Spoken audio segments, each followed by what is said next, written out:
One of the biggest reasons for not getting selection and that is lack of consistency. अब आप कहोगे sir ये तो हमें पता है, प्रैक्टिकली कुछ बताता हूं एग्जांपल देकर। अभी एसबीआई क्लर्क प्री का रिजल्ट निकला, जिन बच्चों का सिलेक्शन नहीं हुआ अब वो लोग क्या कर रहे हैं, बिल्कुल उन्होंने जीरो कर दी पढ़ाई करना। मेंस जो पढ़ रहे थे बिल्कुल एकदम बंद कर दिया, क्योंकि उन्हें लगता था कि उनको एसबीआई क्लर्क प्री में ज्यादा कॉन्फिडेंस था, आशाएं भी वहीं ज्यादा थी, आईबीपीएस क्लर्क में तो इतना कॉन्फिडेंस भी नहीं है। और क्या हो अगर आईबीपीएस क्लर्क प्री आपका क्वालिफाई हो जाए, जिसमें कॉन्फिडेंस ज्यादा था, आपको कॉन्फिडेंस ज्यादा था ना, क्वेश्चन तो आपके गलत थे। वो बहुत सारी फैक्टर्स होते हैं जिससे कि कोई कट ऑफ डिसाइड होती है। आपको नहीं पता, किसी को नहीं पता आईबीपीएस क्लर्क में आपकी कट ऑफ कितनी चली जाएगी। अगर उसमें आपका प्री क्वालिफाई हो गया तो क्या मेंस के लिए टाइम है? फिर आप किसको दोष दोगे?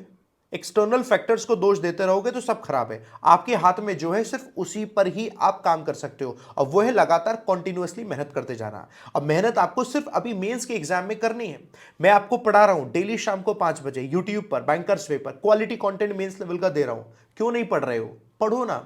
सिर्फ वहां नहीं, पता नहीं कितने सारे टीचर्स पढ़ा रहे हैं, जिनसे आप पढ़ रहे हो वहां पढ़ो।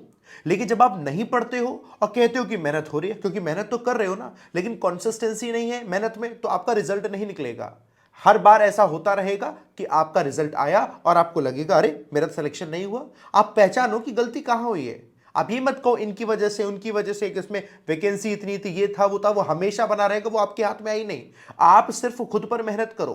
प्रीलिम्स निकलेगा, उसके बाद मेंस निकलेगा, आप पर भरोसा रखना है। लेकिन ये भरोसा तब आएगा जब मेहनत लगातार होती रहे। खूब प्रैक्टिस करो, जिस भी सब्जेक्ट में दिक्कत है उसमें प्रैक्टिस करो, कंटिन्यूअसली प्रैक्टिस करते रहो। मेंस जमकर प्रैक्टिस कर डालो। मेंस जमकर प्रैक्टिस करोगे तो क्या प्रीलिम्स आपका छूट जाएगा?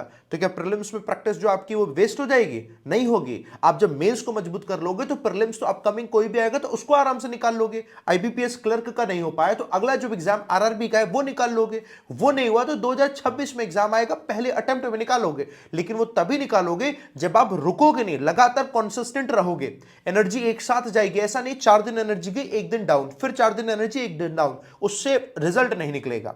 तो मेरी बात को मानो, हर बार मैंने देखा है पिछले 10 सालों में सिलेक्शन स्टूडेंट्स लेते आए हैं, वो इसी वजह से, इसी दम पर लेकर आए क्योंकि उन्होंने वहां पर कंसिस्टेंसी दिखाई है। तो कंसिस्टेंसी दिखाइए, सिलेक्शन आपका जरूर होगा। अब मैं पढ़ा रहा हूं ना, अच्छे से पढ़ो, बढ़िया से पढ़ो, क्या दिक्कत आ रही है ना? पढ़ो, सिलेक्शन होगा, बिल्कुल होगा।